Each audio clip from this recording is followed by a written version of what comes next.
Hola a todos, soy Andrea y hoy os vengo a hablar de las fobias. Para empezar, es necesario distinguir entre miedo y fobia. Por un lado, el miedo es una reacción psicológica y fisiológica normal ante una amenaza real o un peligro. Por el otro lado, la fobia es un miedo excesivo e irracional desencadenado por la exposición o la anticipación a un objeto específico o circunstancia. Un miedo se convierte en fobia cuando hace que la persona que lo padece evite el objeto temido y se sobrecoja de horror cuando no puede evitarlo. Además, tiene que interferir de alguna forma en la vida cotidiana.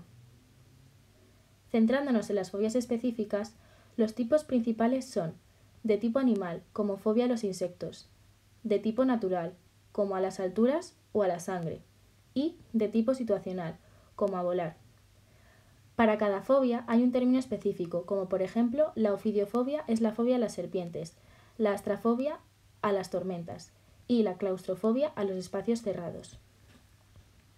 Los principales síntomas son el temor inmediato, intenso y pánico, los temblores, reacciones y sensaciones físicas como taquicardia y falta de aire, náuseas y mareos, un deseo fuerte de huir, ansiedad y una sensación de impotencia.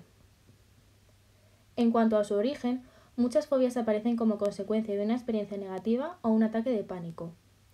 Por otro lado, la genética y el medio ambiente juegan un papel importante, pues puede haber una vinculación entre tu fobia específica y la fobia o la ansiedad de tus padres, lo que podría deberse a factores genéticos o a una conducta aprendida. Ambas intervienen en la función cerebral debido a que se crean asociaciones neuronales.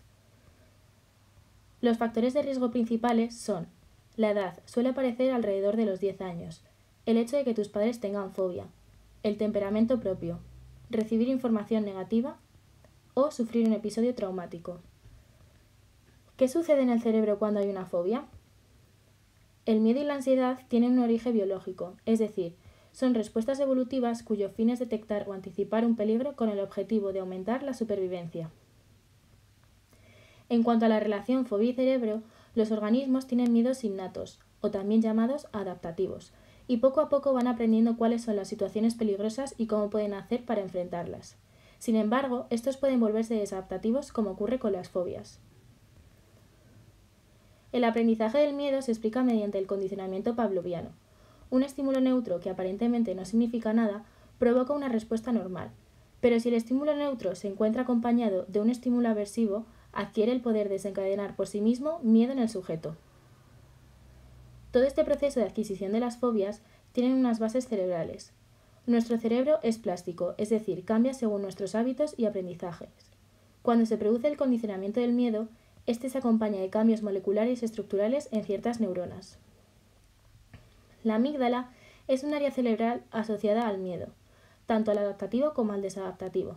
Se trata de una estructura pequeña en forma de almendra situada en el interior de nuestro cerebro y que forma parte del sistema límbico, es decir, del sistema emocional. Es una estructura compleja que contiene varios grupos de neuronas. La amígdala lateral es la que recibe información sensorial y la vincula con el estímulo temido mediante dos vías.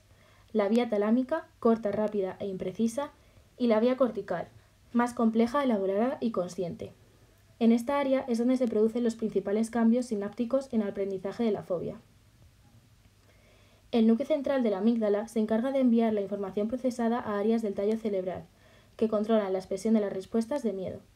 De esta forma, se activan una serie de sistemas que ocasionan cambios endocrinos y autonómicos. El núcleo basal es el que recibe información del hipocampo, la corteza entorrinal y las áreas de asociación polimodal.